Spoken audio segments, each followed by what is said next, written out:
आज हम जिस टॉपिक पर बात करने जा रहे हैं वो टॉपिक ये है कि बाइबल भय के बारे में, मतलब डर के बारे में क्या बताती है, बाइबल क्या बताती है इसके बारे में।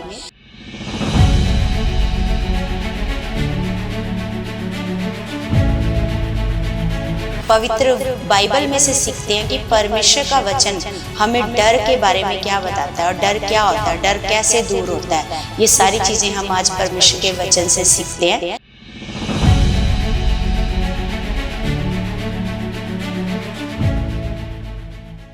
Praise the Lord everyone, God bless you all. परमेश्वर आप सबको बहुत सारी बरकतें, आशीषें मसीह में दे चुके हैं।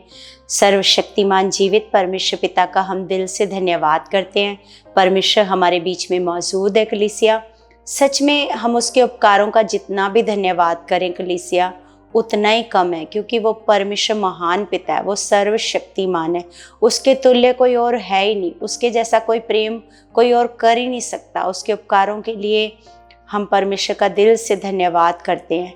तो कलीसिया, आज हम जिस टॉपिक पर बात करने जा रहे हैं वो टॉपिक ये है कि बाइबल भय के बारे में, मतलब डर के बारे में क्या बताती है, बाइबल क्या बताती है इसके बारे में। तो आज हम इस टॉपिक पर बात करने जा रहे हैं और परमेश्वर के वचनों से सीखते हैं, परमेश्वर के पवित्र बाइबल में से सीखते हैं कि परमेश्वर का वचन हमें डर के बारे में क्या बताता है और डर क्या होता है, डर कैसे दूर होता है। ये सारी चीज़ें हम आज परमेश्वर के वचन से सीखते हैं। तो हम परमेश्वर पिता का बहुत सारा धन्यवाद करते हैं यीशु के सामर्थी नाम से। तो कलीसिया, बाइबल ये बताती है कि जो डर है, जो भय है, वो दो प्रकार का भय होता है ना। तो दो प्रकार के भय के बारे में ऐसे बाइबल में बताया गया है। पहला जो प्रकार है भय का, मतलब डर का पहला जो प्रकार है वो ये है कि इससे क्या होता है, इससे लाभ होता है। और ये जो डर है, ये जो भय है, हमें प्रोत्साहित करता है, हमें और ज़्यादा प्रोत्साहित करता है। ये जो पहले प्रकार का भय है। और दूसरे प्रकार का जो भय है वो हानिकारक है ना। और जो हानिकारक है उसके ऊपर क्या पाई जानी चाहिए, जय पाई जानी चाहिए। हमें परमेश्वर का वचन ये बताता है, परमेश्वर का पवित्र बाइबल हमें, क्योंकि हम जैसे जैसे बाइबल को पढ़ते जाते हैं तो परमेश्वर का ज्ञान हमें समझ में आना शुरू हो जाता है। तो इसमें अगर डर के बारे में बताया है तो एक डर है हमारे लाभ के लिए और एक डर है हमारे नुकसान के लिए, है ना। तो ये दोनों डरों के बारे में, दोनों भय के बारे में ऐसे पवित्र वचनों में ऐसे बताया गया है ना। तो हम देखते हैं कि जो पहली तरह का भय है वो प्रभु का भय है ना। जो पहली तरह का जो भय हमें बाइबल में बताया गया है वो भय है प्रभु के बारे में। तो वो ये है कि ऐसा नहीं है कि हमें क्या करना है, प्रभु से डर के रहना है, ऐसा नहीं है। ऐसा भय के बारे में नहीं बताया परमेश्वर ने। इसका मतलब ये है कि परमेश्वर के प्रति जो श्रद्धा से भरा हुआ और आदर युक्त, परमेश्वर का आदर, जैसे एक बच्चा अपने पिता का क्या करता है, आदर करता है ना। तो उसी तरह ये जो प्रभु का भय हमें बाइबल बताती है, ये भय ऐसे डरने वाला नहीं है कि उससे हमने थर थर क्या करना है, ऐसे कांपना है। ये है श्रद्धा से भरा हुआ और आदर युक्त भय, कि हमारे अंदर परमेश्वर का एक भय है, बुराई से बचकर रहना है ना। क्योंकि ये बात हमें परमेश्वर का वचन कहता है, इस बात का आदर करना कि ये बात मेरे पिता ने मेरे को मना करी है ना।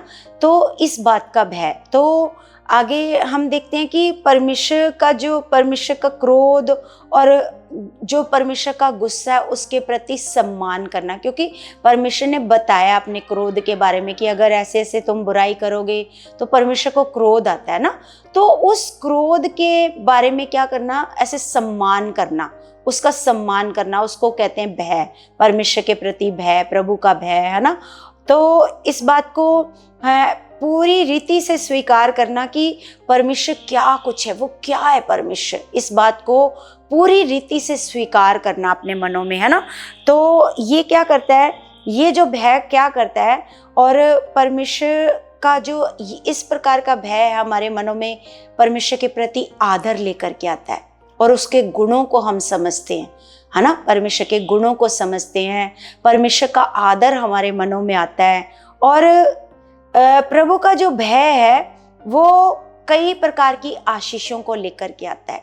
जैसे प्रभु का जो भय होता है वो हमें बुराई से बचाता है, गलत काम करने से बचाता है ना, तो किसी का धोखा करने से बचाता है, या व्यभिचार करने से, पाप करने से बचाता है जो प्रभु का भय है। तो जब हम प्रभु का भय को मानते हैं तो प्रभु का भय कई प्रकार की आशीषों को लेकर के आता है, कई प्रकार की बरकतें आती हैं, आशीषें आती हैं जब हम प्रभु का भय मानते हैं या प्रभु का आदर करते हैं, सम्मान करते हैं, उसकी बातों को, लिखी हुई बातों को आदर के साथ मानते हैं। तो ये एक प्रकार का जो भय हम लोग करते हैं, डर हम लोग रखते हैं, तो वो जो डर है वो हमारे जीवन में आशीषें और बरकतें लेकर के आता है। तो ये और हमें क्या करता है, अच्छी समझ देता है, हमें बुद्धि देता है। जो परमेश्वर का जो भय होता है, परमेश्वर का भय होता है, वो हमें ऐसे अच्छी बुद्धि देता है, क्योंकि हम बुराई से बचे रहते हैं, हमारे अंदर अच्छे काम होने शुरू हो जाते हैं और अच्छी बुद्धि और अच्छी समझ हमारे अंदर काम करना शुरू कर देती है अगर हमारे अंदर परमेश्वर का भय काम करता है। तो जिस प्रकार हम परमेश्वर का वचन देखते हैं कलीसिया, परमेश्वर के भय के बारे में हमें परमेश्वर के वचनों से क्या सीखने को मिलता है और कैसे कैसे भय के बारे में परमेश्वर का वचन हमें बताता है। तो आज हम देखते हैं भजन संहिता 111 का हम पढ़ते हैं 10। 111 का 10 में लिखा है कि बुद्धि का मूल यहोवा का भय है। जो बुद्धि का मूल है वो क्या है? यहोवा का भय है। जितने उसकी आज्ञाओं को मानते हैं उनकी बुद्धि अच्छी होती है, उसकी स्तुति सदा बनी रहेगी, है ना। तो जितने लोग परमेश्वर की आज्ञाओं को मानते हैं तो उनके अंदर क्या करती है? अच्छी बुद्धि काम करती है। ये परमेश्वर का वचन हमें बताता है कि जो परमेश्वर के भय को मानते हैं, परमेश्वर का भय जिनके अंदर काम करता है, परमेश्वर के गुणों के बारे में या परमेश्वर क्या है, हमें क्यों परमेश्वर की बात को मानना है, क्यों परमेश्वर की बात को सुनना है, तो अगर उनके अंदर परमेश्वर का भय काम करता है तो उनके अंदर अच्छी बुद्धि काम करना ऐसे शुरू करती है। हमें परमेश्वर का वचन ये बता रहा है कि परमेश्वर का जो बुद्धि का मूल यहोवा का भय है। अगर आपको बुद्धि चाहिए तो आपके अंदर परमेश्वर का डर, परमेश्वर का आदर होना क्या है?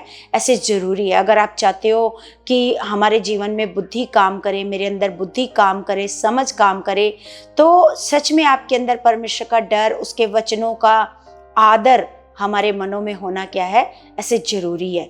तो आगे हम परमेश्वर का वचन पढ़ते हैं नीति वचन 1 का 7।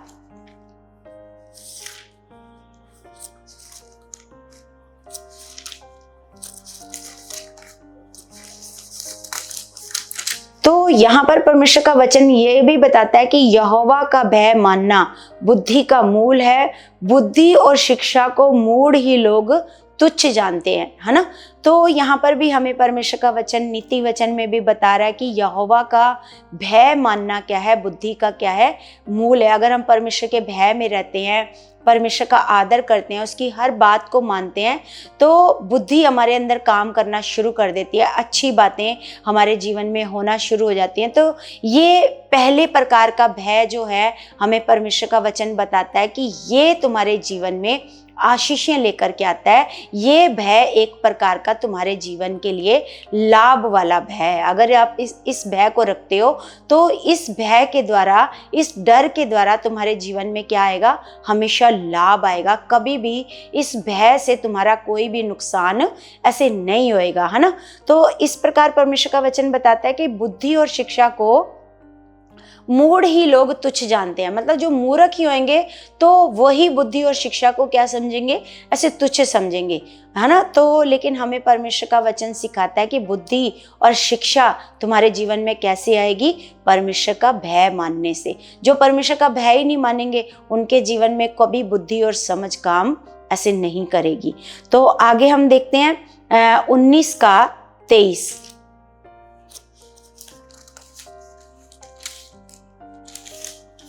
19 का 23 में लिखा है कलीसिया यहाँ पर लिखा है यहोवा का भय मानने से जीवन बढ़ता है और उसका भय मानने वाला ठिकाना पाकर सुखी रहता है, उस पर विपत्ति नहीं पड़ने की। देखो कितनी बड़ी बात है, परमेश्वर का भय मानने से हमें कितना बड़ा लाभ बता रहा है परमेश्वर का वचन, कि अगर हम परमेश्वर के भय में जीवन बिताते हैं तो ये कितना बड़ा लाभ है कि जीवन बढ़ता है। परमेश्वर का भय मानने से हमारा क्या बढ़ता है? जीवन। जैसे अगर हम परमेश्वर का भय नहीं मानते तो आयु क्या हो जाती है? ऐसे कम हो जाती है, बीमारियां लगती हैं। अगर हम परमेश्वर के भय में रहते हैं, बुराई से बचे रहते हैं, तो हमारी जो सेहत है वो अच्छी रहती है, हमारा जीवन बढ़ता है। क्योंकि बुद्धि क्या कर रही है? काम कर रही है। बुद्धि हमारे अंदर क्या काम कर रही है? किस प्रकार हमने अपनी जीवन को जीना है। जैसे खाने का तरीका, पीने का तरीका, सोने का तरीका, ये सारी चीज़ें हमें बुद्धि के द्वारा आती हैं। लेकिन जिसके अंदर बुद्धि नहीं है, मूर्खता काम करती है, वो जैसे तैसे जानवरों की तरह जो मर्जी खाता है, जितना मर्जी खाता है, जैसे मर्जी सोता है, जितना मर्जी सोता है, तो इन सारी चीज़ों से क्या आती है? इन सारी चीज़ों से जब बीमारियां आती हैं तो आयु क्या हो जाती है? ऐसे कम हो जाती है। तो हम देखते हैं खुदा का वचन हमें बताता है कितनी बड़ी बात, कितनी गहराई की बात हमें परमेश्वर का वचन बताता है कि उससे क्या बढ़ता है? यहोवा का भय मानने से जीवन बढ़ता है और उसका भय मानने वाला ठिकाना पाकर सुखी रहता है, उस पर विपत्ति नहीं पड़ने की। मतलब जो परमेश्वर के भय में चलेगा और उसके ऊपर कभी भी विपत्ति ऐसे नहीं पड़ेगी, वो हमेशा विपत्ति से बचा रहेगा, हालातों से ऐसे बचा रहेगा। तो सच में कलीसिया कितना बड़ा फायदा है, ये लाभ देता है परमेश्वर का भय मानना। परमेश्वर का भय मानना लाभ देता है, लेकिन जो दूसरी तरह का हम भय के बारे में सीखेंगे वो हमारे लिए नुकसानदायक है, वो हानिकारक है हमारे लिए। लेकिन हम परमेश्वर का भय, हमें परमेश्वर का वचन हमें सिखाता है परमेश्वर का भय मानना, परमेश्वर का आदर करना, परमेश्वर की बातों को मानना, जो वचन लिखा है उसको पूरे दिल से मानना, भय के साथ मानना, ये हमें परमेश्वर का वचन बताता है। तो आगे हम देखते हैं कलीसिया 14 का 26 और 27 पढ़ते हैं। 14 का 26 और 27 में लिखा यहोवा के भय मानने को दृढ़ भरोसा होता है, यहोवा के भय मानने वाले को दृढ़ भरोसा होता है और उसके पुत्रों को शरण स्थान मिलता है। देखो कितनी बड़ी बात हमें परमेश्वर का वचन बताता है कि यहोवा का भय मानने वालों को दृढ़ भरोसा होता है और उसके पुत्रों को शरण स्थान मिलता है। जब हम परमेश्वर के भय में जीवन बिताते हैं तो हम परमेश्वर के बेटे बेटियां होते हैं, परमेश्वर के बच्चे होते हैं, तो हमें क्या मिलता है? ऐसे परमेश्वर की शरण मिलती है ना। तो हमें हमारा बचाव होता है, हमारी रक्षा होती है, हर हालात से हमें परमेश्वर बचाता है, हर बीमारी से हमें परमेश्वर बचाता है। तो आगे लिखा है यहोवा का भय मानना जीवन का सोता है, जीवन का सोता है और उसके द्वारा लोग मृत्यु के फंदों से बच जाते हैं, है ना। यहोवा के कितना बड़ा लाभ है परमेश्वर का भय मानना, परमेश्वर का आदर करना, कितना बड़ा लाभ बता रहा है। कोई नॉर्मल लाभ नहीं बता रहा परमेश्वर का वचन हमें। परमेश्वर का वचन अगर हम गहराई से पढ़ते हैं कलीसिया, अगर हम परमेश्वर का वचन उसकी आत्मा की सहायता से पढ़ते हैं, उसकी आत्मा की मदद से पढ़ते हैं, तो सच में कलीसिया हमारी बुद्धि खुलती है, हमें समझ आती है। परमेश्वर की एक एक लिखी हुई बात से हमें समझ में आता है कि हमें किस प्रकार अपने जीवन को बिताना चाहिए, किस प्रकार परमेश्वर के भय में अपना जीवन बिताना चाहिए, एक एक वचन को किस तरीके से मानना चाहिए, कैसे परमेश्वर पिता का आदर करना चाहिए, उसकी बातों का जो लिखी हुई बातें हैं उसका किस प्रकार से आदर करना चाहिए। तो ये हमें, अगर हम अच्छे मन से परमेश्वर के वचनों को पढ़ते हैं तो हमें समझ में आता है ना। तो यहाँ पर कितनी बड़ी बात बताई है कि यहोवा का भय मानना जीवन का सोता है और उसके द्वारा लोग मृत्यु के फंदों से बच जाते हैं। तो सच में ये बहुत बड़ा लाभ है हमारे लिए, परमेश्वर के आज्ञाकार बच्चे बनना, परमेश्वर के भय में जीवन बिताना, परमेश्वर का आदर करना, है ना। और उसकी हर एक बात को जो परमेश्वर पिता ने अपने वचनों के द्वारा हमें सिखाई है, उसकी हर एक बात को मानना। तो सच में कलीसिया हमें परमेश्वर का वचन ऐसे बताता है कि ये तो जो पहले तरीके का लाभ, पहले प्रकार का जो लाभ है, तो वो हमें पहले प्रकार का जो भय है वो हमें लाभ देता है। लेकिन वहीं जो दूसरी प्रकार का भय बाइबल में बताया गया है वो हमारे लिए हानिकारक है, वो बहुत ही ज़्यादा नुकसानदायक है। तो उस भय के बारे में भी हम परमेश्वर का वचन में देखते हैं। जैसे 2 तीमुथियुस 1:7 पढ़ते हैं, तो हम देखते हैं वहाँ पर परमेश्वर का वचन हमें बताता है कि हमें परमेश्वर ने भय वाला आत्मा ऐसे नहीं दिया। जैसे हम परमेश्वर का वचन पढ़ते हैं 2 तीमुथियुस 1:7, तो यहाँ पर हमें परमेश्वर का वचन बताता है क्योंकि परमेश्वर ने हमें भय की नहीं पर सामर्थ और प्रेम और संयम की आत्मा दी है। सामर्थ की, प्रेम की और संयम की क्या दी है? ऐसे आत्मा दी हमें, क्योंकि परमेश्वर नहीं चाहता, हाँ परमेश्वर ये चाहता है कि हम परमेश्वर से डरें, परमेश्वर का आदर करें, परमेश्वर के बातों को हम बड़े आदर के साथ माने, ये परमेश्वर चाहता है। लेकिन जो दूसरी प्रकार का डर है, परमेश्वर कभी नहीं चाहता कि आप उस डर में जीवन बिताओ, क्योंकि वो डर तुम्हारे लिए हानिकारक है। वो डर तुम्हारे जीवन को नुकसान दे सकता है। वो डर तुम्हारे जीवन में मृत्यु को भी लेकर के आ सकता है। वो डर तुम्हारे जीवन में हालातों को, बीमारियों को लेकर के आ सकता है। वो डर तुम्हारे बच्चों को अनाज्ञाकार बना सकता है। वो डर तुम्हारे घर में क्लेश और अशांति को फैला सकता है, अगर वो डर काम करता है, दूसरी तरह का जो डर है। तो उस डर से परमेश्वर कहता है, उस डर वाला आत्मा आपको नहीं दिया, तो इसलिए परमेश्वर कहता है उससे नहीं डरना, है ना। तो इसलिए हमें परमेश्वर का वचन बताता है कि डर से भरे रहने और भयभीत रहने का आत्मा परमेश्वर की ओर से नहीं है। डर से जैसे भरे रहना, भयभीत रहना, ये परमेश्वर की ओर से ये वाला आत्मा नहीं है। तो डर के ऊपर जय पाने के लिए हमें पूरी रीति से परमेश्वर के प्रेम और भरोसे की ज़रूरत है। परमेश्वर के प्रेम की हमें ज़रूरत है और परमेश्वर के भरोसे की ज़रूरत है, अगर हमें अपने जीवन से इस डर के ऊपर जय पानी है। अगर आपको जो दूसरी तरह का डर है जो आपको नुकसान दे सकता है, अगर आपने इस डर के ऊपर जय पानी है, तो आपको परमेश्वर के प्रेम की बहुत ज़्यादा ज़रूरत है और परमेश्वर के भरोसे की आपको बहुत ज़्यादा, कि आप परमेश्वर पर संपूर्ण मन से परमेश्वर पर क्या रखो? भरोसा रखो। इस चीज़ की आपको बहुत ज़्यादा ज़रूरत है। जैसे हम परमेश्वर का वचन पढ़ते हैं, 1 यूहन्ना 4 का हम पढ़ते हैं, 4:8 पढ़ते हैं। तो यहाँ पर लिखा है, जो प्रेम नहीं रखता वह परमेश्वर को नहीं जानता, क्योंकि परमेश्वर प्रेम है। जो प्रेम नहीं है आपके अंदर, अगर परमेश्वर के प्रति प्रेम नहीं है, तो वो लिखा है वो जो प्रेम नहीं रखता वो परमेश्वर को नहीं जानता। और लिखा है क्योंकि परमेश्वर क्या है? ऐसे प्रेम है ना। और ऐसे हमें परमेश्वर का वचन हिम्मत देता है, परमेश्वर का वचन हमें दिलेरी देता है। यशायाह की पुस्तक 41 का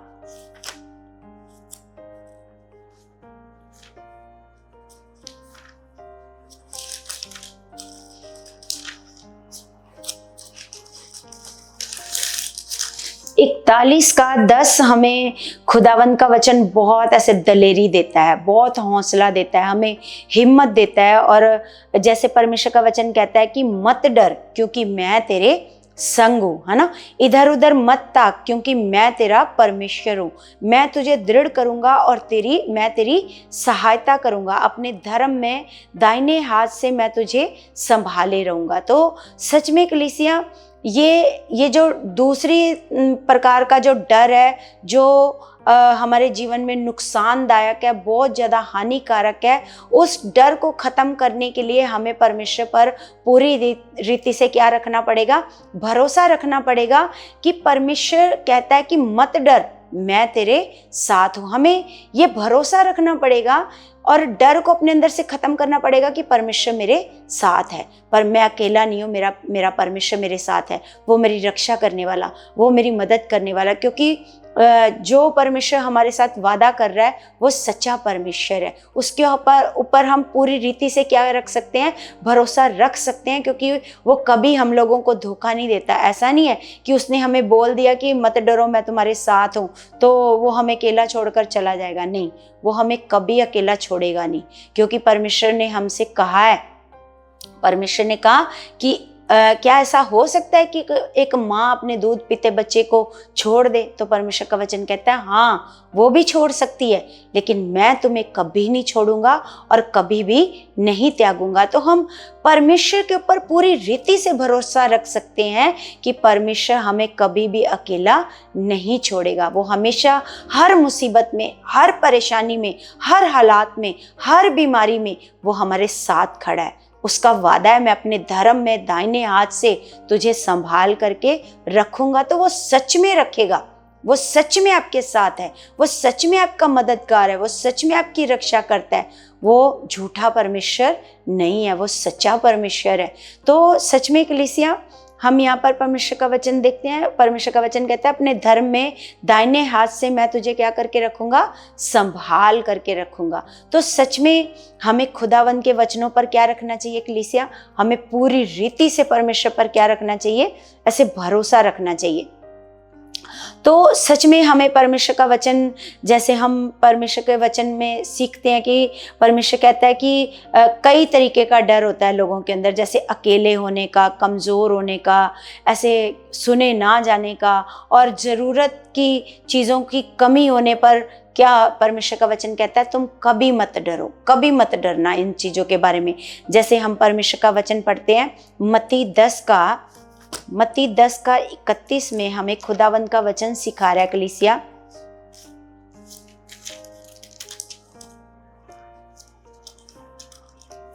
तो यहाँ पर हमें परमेश्वर का वचन सिखा रहा है कि इसलिए डरो नहीं, तुम बहुत गौरैयों से बढ़ करो। यहाँ पर अगर हम इसको पढ़ते हैं 29 में, तो यहाँ पर लिखा है क्या पैसे में 2 गुरैयें नहीं बिकती, तो भी तुम्हारे पिता की इच्छा के बिना उनमें से एक भी भूमि पर नहीं गिर सकती। तुम्हारे सिर के बाल भी सब गिने हुए हैं, इसलिए डरो नहीं, तुम बहुत गुरैयों से बढ़ करो। मतलब जो गुरैया एक पक्षी है, तो परमेश्वर का वचन कहता है कि तुम उससे ज़्यादा क्या रखते हो, ऐसे कीमत रखते हो, तुम उससे ज़्यादा कीमत रखते हो। परमेश्वर का वचन बताता है, परमेश्वर का वचन हमें बताता है कि तुम्हारे सिर का, हमें नहीं पता हमारे सिर में कितने बाल हैं, लेकिन हमारे परमेश्वर को पता है कि हमारे सिर में कितने बाल हैं। परमेश्वर कहता है एक एक बाल की मैं क्या करता हूँ, रक्षा करता हूँ। परमेश्वर कहता है तुम्हारे एक सब बाल क्या हैं, ऐसे गिने हुए हैं, और डरो नहीं, तुम बहुत गुरैयों से बढ़ करो। परमेश्वर का वचन कहता है बहुत पक्षियों से तुम बढ़ करो, क्योंकि उन सबको परमेश्वर ने ऐसे बोल करके बनाया, अपने ऐसे वचन से बनाया। लेकिन खुदावंद के आप हाथों की रचना हो, आपको हाथों से तैयार किया है परमेश्वर ने, और अपना श्वास फूका है परमेश्वर ने आपके अंदर। तो सच में आप मतलब सारे पेड़ पौधे जानवरों से अधिक परमेश्वर की नज़र में आप कीमती हो। तो अगर परमेश्वर कहता है मैं उनके लिए इतना सब कुछ करता हूँ, तो मैं क्या तुम्हारे लिए नहीं करूँगा, है ना? तो हमें कभी भी चिंता करने की या डरने की ज़रूरत नहीं है, मेरा क्या होगा, मेरा भविष्य कैसा होएगा, मेरे बच्चों का भविष्य कैसा होएगा। कभी भी आपको इन बातों से डरने की ज़रूरत नहीं है। अगर आपके अंदर ये चीज़ों का डर रहेगा तो ये हमेशा आपके लिए नुकसानदायक होएगा। तो इस डर को आपने ख़त्म करना है परमेश्वर पर भरोसा करके। जब तक आप परमेश्वर पर भरोसा नहीं करोगे, तब तक आप इस डर के ऊपर जीत ऐसे नहीं पा सकते। तो सच में जैसे हमें परमेश्वर का वचन बताता है भजन संहिता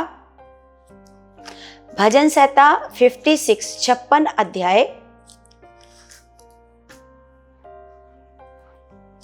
6, मुझ पर अनुग्रह कर, क्योंकि मनुष्य मुझे निगलना चाहते हैं, वे दिन भर लड़कर मुझे सताते हैं। मेरे द्रोही दिन भर मुझे निगलना चाहते हैं, क्योंकि जो लोग अभिमान करके मुझसे लड़ते हैं वे बहुत हैं, है ना? आगे लिखा है जिस समय मुझे डर लगेगा मैं तुझ पर भरोसा रखूंगा, है ना? परमेश्वर की सहायता से मैं उसके वचन की प्रशंसा करूंगा। परमेश्वर पर मैंने भरोसा रखा है, मैं नहीं डरूंगा, क्योंकि कोई प्राणी मेरा क्या कर सकता है। पहले वो मतलब बता रहा है कि बहुत सारे मनुष्य हैं जो मुझे निगलना चाहते हैं, जो मेरे दुश्मन हैं, जो मेरा नुकसान करना चाहते हैं, जो मेरी हानि करना चाहते हैं, जो मेरे को मारना चाहते हैं, है ना। तो वो कहते हैं दिन भर वो क्या करते हैं, मुझे निगलना चाहते हैं। दिन भर मेरे द्रोही दिन भर मुझे निगलना चाहते हैं, क्योंकि जो लोग अभिमान करके मुझसे लड़ते हैं वे बहुत हैं। परमेश्वर का वचन बता रहा है कि जिसने ये भजन लिखा है वो कहता है वो बहुत हैं, बहुत हैं जो मुझसे क्या करते हैं, बैर करते हैं, जो मुझे निगलना चाहते हैं, वो बहुत हैं। लेकिन फिर आगे वो कहता है जिस समय मुझे डर लगेगा, जब मुझे उन लोगों से डर लगेगा तो मैं क्या करूँगा, मैं तुझ पर क्या रखूँगा, भरोसा रखूँगा। तो ये सच में बहुत बड़ी बात है, सीखने की बात है कि जब भी हमें इन चीज़ों से डर लगे तो हमें क्या करना है, हमें डर के ऊपर जीत पानी है। और ये जीत तभी हो सकती है जब हम अपने परमेश्वर पिता पर संपूर्ण मन से क्या रखें, भरोसा रखें। वो भरोसे के लायक है, वो विश्वास योग्य परमेश्वर है, वो कभी भी आपके भरोसे को नहीं तोड़ेगा। सच में कलीसिया, आप परमेश्वर पर पूरी रीति से भरोसा कर सकते हो। तो यहाँ पर परमेश्वर का वचन हम सीखते हैं कि परमेश्वर की सहायता से मैं उसके वचन की प्रशंसा करूंगा।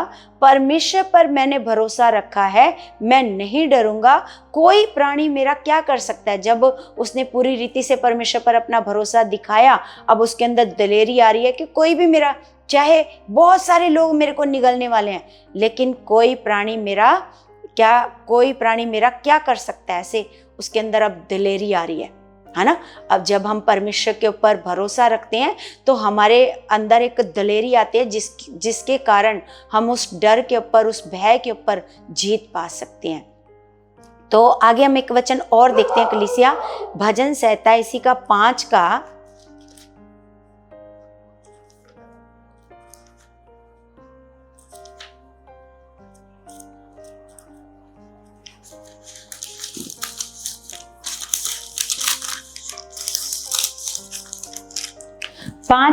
1 में लिखा है, हे यहोवा मेरे वचनों पर कान लगा, मेरे कराहने की ओर ध्यान लगा। हे मेरे राजा, हे मेरे परमेश्वर, मेरी दुहाई पर ध्यान दे, क्योंकि मैं तुझी से प्रार्थना करता हूँ, है ना। वो कहता है कि मतलब परमेश्वर से ही मैं क्या करता हूँ, प्रार्थना करता हूँ, क्योंकि मेरा भरोसा केवल किसके ऊपर है, परमेश्वर के ऊपर ही है ना। तो वो कहता है कि परमेश्वर मेरी प्रार्थना के ऊपर ध्यान दे, मेरे कराहने के ऊपर ऐसे ध्यान दे, कान लगा, है ना, मेरी कराहने के ऊपर ध्यान लगा, क्योंकि मैं क्या करता हूँ, मैं तुझी पर क्या करता हूँ, भरोसा करता हूँ। मैं तुझी से प्रार्थना करता हूँ, तुझी से प्रार्थना करता हूँ। इसका मतलब मैं तुझी पर क्या करता हूँ, भरोसा रखता हूँ, और किसी के ऊपर मैं भरोसा ऐसे नहीं रखता हूँ। तो सच में कलीसिया, हमें भी क्या करना है, आज हमें खुदावंद ने डर के बारे में बताया कि कौन सा डर हमें लाभ दे सकता है और कौन सा डर हमें नुकसान दे सकता है। और जो डर नुकसान दे सकता है उसका भी हल हमें परमेश्वर ने बताया कि वो कैसे खत्म होएगा आपके जीवन से, है ना।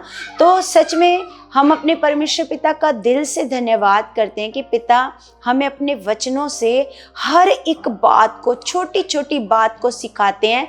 जिन जिन बातों में हमारा लाभ होता है, हमारा फायदा होता है, हर एक बात परमेश्वर ने अपने वचनों से हमें सिखाई है। ऐसी कोई बात परमेश्वर ने हमसे छिपाई नहीं है कि जिससे हमारा नुकसान हो जाए। हर एक बात को परमेश्वर ने हमें सिखाया है, हमें बताया है। तो सच में ये परमेश्वर का प्रेम ही तो है कलीसिया। वो हमसे कितना प्रेम करता है, हमारे ऊपर कितने कितने उपकार करता है। उसकी दया इतनी ज़्यादा महान है कि हम सोच भी नहीं सकते कलीसिया।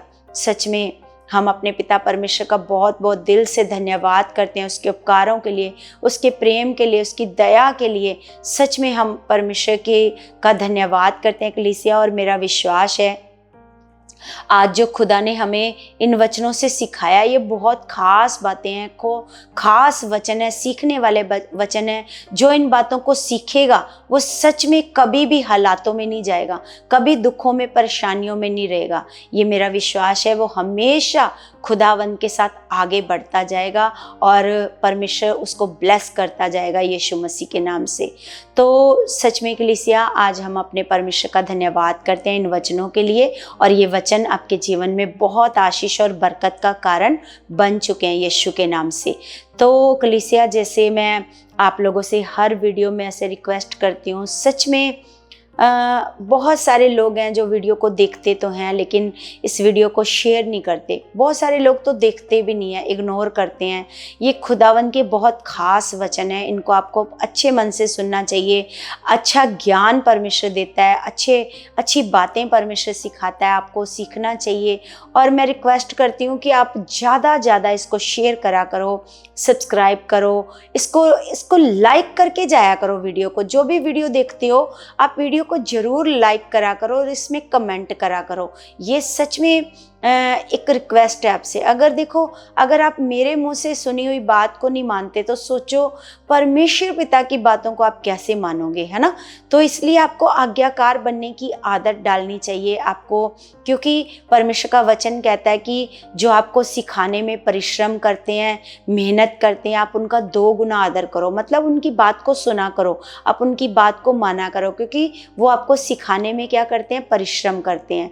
तो सच में हम खुदा के ओर से चुने हुए परमेश्वर के दास दासियां हैं। परमेश्वर ने मुझे ठहराया है, परमेश्वर ने मुझे नियुक्त किया है कि मैं परमेश्वर के लोगों को उत्साहित करूं, परमेश्वर के लोगों को परमेश्वर की ओर से सीख करके परमेश्वर के लोगों को सिखाऊं। परमेश्वर मुझे प्रतिदिन वचनों से सिखाता है, तो मैं परमेश्वर पिता का बहुत दिल से धन्यवाद करती हूँ। तो मैं ये आपसे चाहती हूँ कि आप इन बातों को अच्छे मन से ऐसे लिया करो, इन बातों को जैसे एक आज्ञाकारिता की तरह कि हाँ, हमें खुदा की दासी ने ये बात बोली है, आपने इस बात को सुनकर मानना है। क्योंकि सच में प्रतिदिन परमेश्वर हमें बहुत अच्छी टीचिंग देता है, बहुत अच्छे वचन देता है, जिसके लिए हम अपने परमेश्वर का बहुत दिल से धन्यवाद करते हैं। तो आपको भी इन बातों को मानना चाहिए। तो परमेश्वर आपको बहुत सारी आशीष और बरकत दे चुके हैं यीशु के नाम से। तो कलीसिया, हम सब अपने हाथों को उठाते हैं, अपने स्वर्गीय पिता से प्रार्थना करते हैं। मैं आप सब के लिए प्रार्थना करती हूँ, आपने अच्छा मन बनाकर इस प्रार्थना को रिसीव करना है। सर्वशक्तिमान जीवित खुदा, मैं आपका धन्यवाद करती हूँ मेरे पिता परमेश्वर जी, मेरे महान पिता। आपकी दया के लिए, उपकारों के लिए, आपके प्रेम के लिए पिता, मैं आपका दिल से धन्यवाद करती हूँ परमेश्वर जी।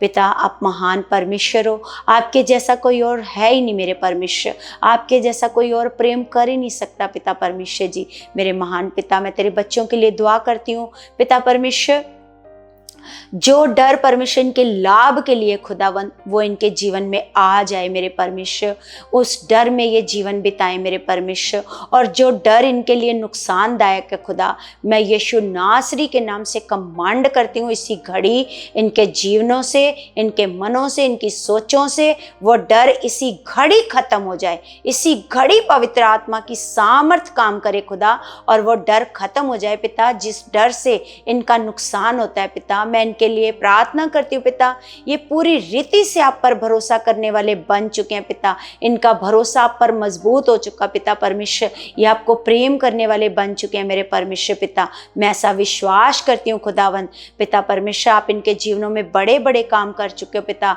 हर हालात को, हर गरीबी को, हर क्लेश को, हर बीमारी को आप यीशु के नाम से इनके जीवनों से आउट कर चुके हो पिता। कोई बीमारी का इनके ऊपर कोई अधिकार नहीं है, कलेशों का, गरीबी का, तंगी का इनके ऊपर कोई अधिकार नहीं है। मैं यीशु नासरी के नाम से इनके जीवनों से हर बीमारी, हर हालात, हर क्लेश इनके जीवनों से आउट करती हूँ। उखड़ जाओ बीमारियों, उखड़ जाओ सारे हालात यीशु के नाम से, उखड़ जाओ सारी गरीबी यीशु के नाम से। खुदा, इनके लिए रास्ते खुल जाएं, ये तरक्की करें, उन्नति करें, इनके बच्चे उन्नति करें, अच्छी पोस्ट पर जाएं मेरे खुदावंद पिता। अच्छी नौकरी, अच्छी जॉब इनके बच्चों को और इनको मिले मेरे परमेश्वर, मेरे महान पिता। मैं विश्वास करती हूँ खुदावंद, आप हमारे बीच में हो पिता। एक एक प्रार्थना का उत्तर आपने दे दिया है यीशु नासरी के नाम से। आमीन आमीन। सबको जय मसीह की।